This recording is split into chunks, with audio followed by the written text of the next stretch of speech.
New research is taking a closer look at how much Americans, especially Gen Z, are drinking this summer, and it may not match the stereotypes. While younger adults are often labeled the dry generation, a new survey finds nearly 3/4 of Gen Z do drink, but they're doing it differently.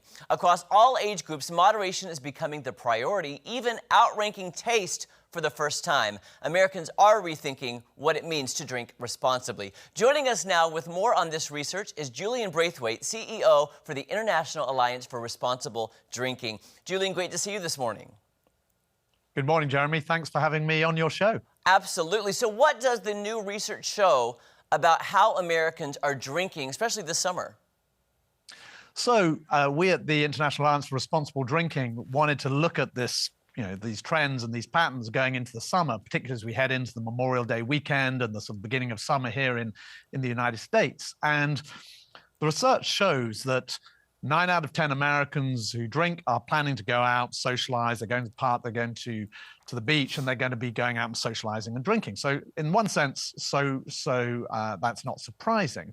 But what is coming through that is perhaps new is just how intentional Americans are planning to be about this. So 60%, over 60% of all Americans, not just young people, want to do so more intentionally and in moderation. And this is, they're thinking this through as they think about the summer and they think about going out and drinking. All right, so I'm curious about Gen Z because I've heard this before, like Gen Zs are drinking less, or they're called the dry generation. What's going on there? So I think to call them the Gen Z, the dry generation, is a bit too simple, because what's actually going on there is something more intentional. I mean, they are perhaps above all else the intentional generation. Now, this is something the data shows is true actually of all generations, but it's particularly true of young people. They haven't stopped drinking, they're still drinking, but they're doing so more intentionally. They're doing so as part of their lifestyle rather than in a way that defines it. So it's about choice, it's about control, it's about well-being. These are all factors that come up when you ask Gen Z about how they're drinking and how they're going about drinking. But they are also pioneering these new ways of drinking, these new ways of drinking in moderation. And that's what's been so interesting in this research, is what moderation looks like in practice for people. All right, speaking of that, I hope I say this right, because I don't even know what this means. What are zebra striping and Nona maxing, and where are they showing up? I just said words, I don't even know what they mean, sir. So we would probably call it zebra striping on our side of the Atlantic. You guys call it zebra striping. But what this means is where people are going out and they're alternating. They'll go out for a drink, they'll have a beer with their friends, and then after that they'll have, a non-alcoholic beer, one of these sort of great new no and low products that are out there, or they'll have some water.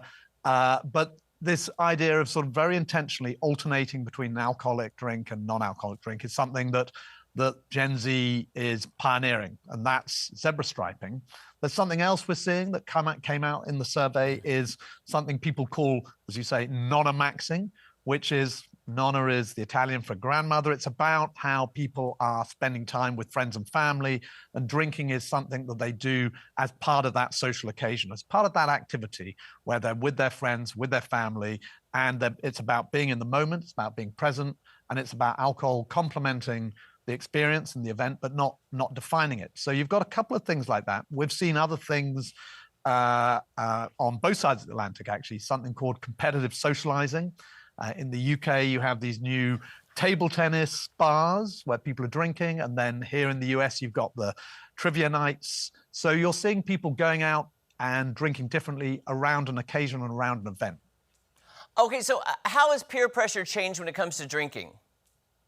So this is one of the most interesting bits of data coming through in the survey, which is that over 90% of Americans say that it's really important that they decide how they're going to drink and that it's their choice, and that it's not something that either peer groups or anyone else really, should be telling them how to drink. And maybe that's a bit of a change from previous generations where it was drinking as very much a sort of social activity you did and was defined by the group. Now people are choosing for themselves how to drink. And for Americans, 90% plus think that's really important as they look towards the summer and towards how they're going to go out and drink.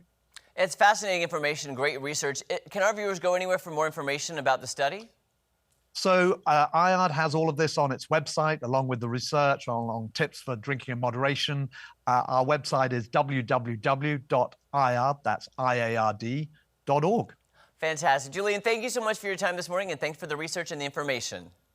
Jeremy, thanks again for having me on your show. Thank you. All right, friends, don't go anywhere. Coming up, it's our Farmer Wants a Wife recap right after this.